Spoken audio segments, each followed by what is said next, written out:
Penguin Random House Audio presents Testimony of Light, an extraordinary message of life after death by Helen Greaves. Narrated by Candida Gubbins, Patience Tomlinson, and Roy McMillan. An interview with the late Sir Malcolm Sargent on the BBC, April the 19th, 1968. Transcribed from a recording by Radio Direction Telediphone Unit. Sir Malcolm Sargent. I feel death, which I've never been afraid of, which I look forward to. Interviewer. You look forward to death? Sir Malcolm Sargent. Oh, very much. Obviously. I mean, this life has been wonderful, and because I've loved this life so much, I know I shall love death more. Don't you remember, he said, when I came to this world, I do not remember a moment, but I was not a stranger.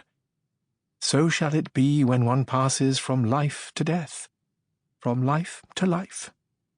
By kind permission of Sir Malcolm's secretary. Forward. Lieutenant Colonel R. M. Lester, author of In Search of the Hereafter, etc., founder and vice president of the Church's Fellowship for Psychical and Spiritual Studies. Telepathy between the living is now generally accepted, but telepathy between the living and the so-called dead is less common. Countless books have been written recording alleged communication with discarnate minds, and many of these are very dubious in their authenticity. Such communications are claimed to have been received by a variety of methods: automatic writing, clairaudience, trance, mediumship, and so on. The highest level of communication is undoubtedly that of telepathy, and in this book we have an outstanding example of this, where communion between two people on either side of the veil has been achieved without effort and without seeking, in a very beautiful manner.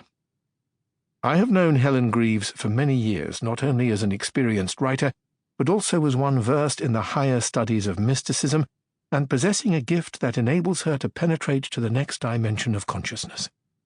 The communicator, Frances Banks, was also well known to me, and she shared very actively in our work of the Church's Fellowship for Psychical and Spiritual Studies.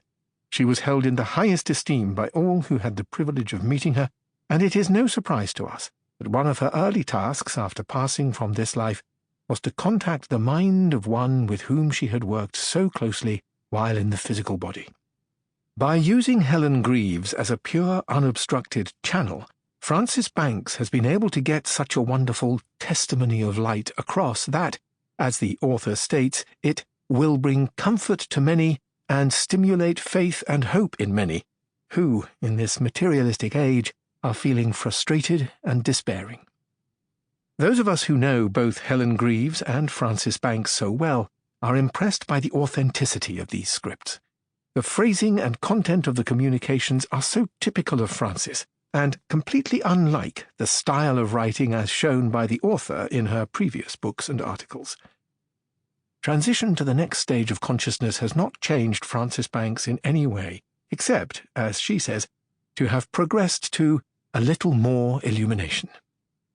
Her message, that the death of the body is but a gentle passing to a much freer and fuller life, comes across with great clarity and conviction. Preface.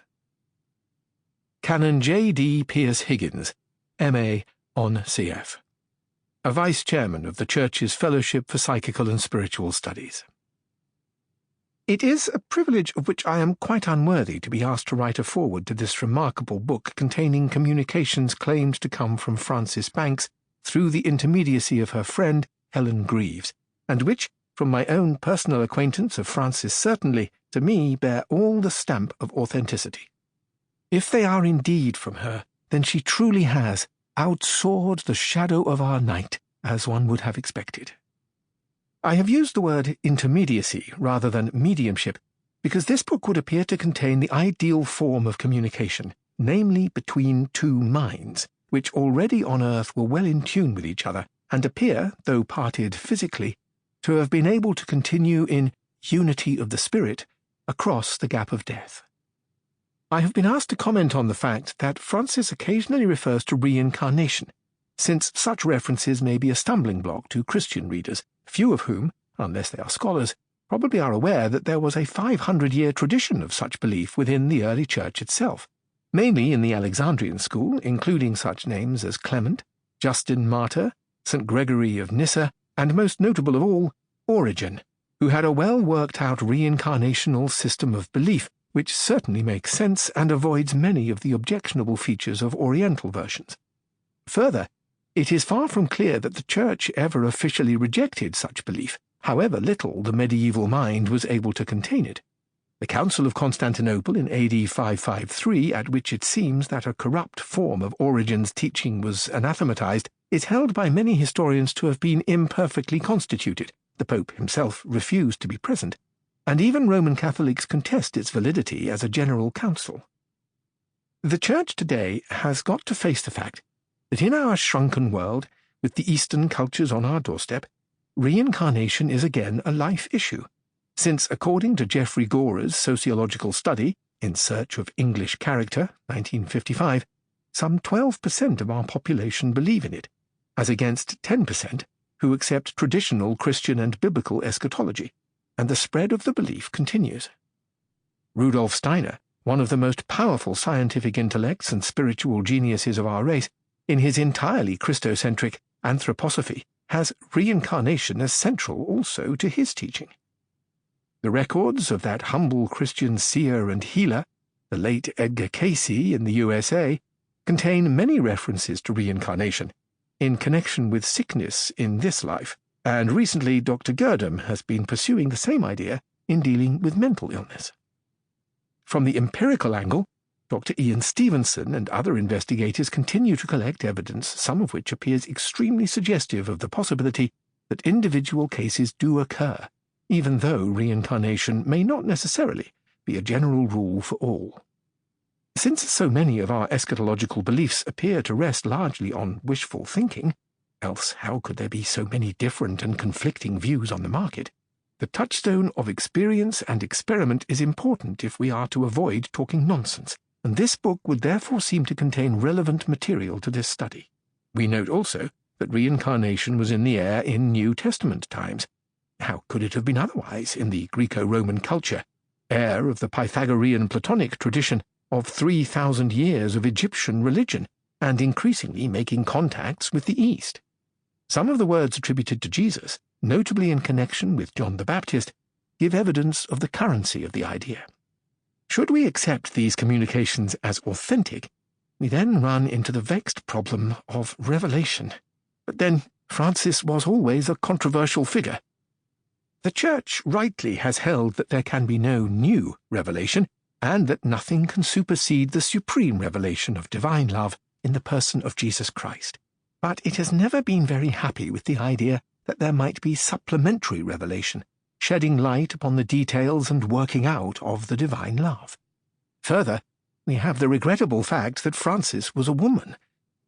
Yet we learn of the respect paid to the prophetess Huldah in the reign of Josiah, and of the importance she played in the then new revelation in 721 BC, which we know as the book Deuteronomy.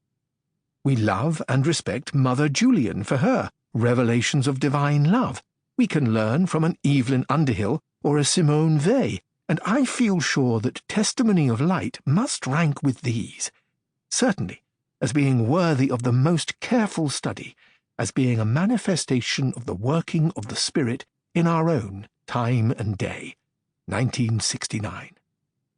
It is this task of study which the Church's fellowship exists to promote, and therefore has no hesitation in sponsoring this book for individual study and assessment of its value.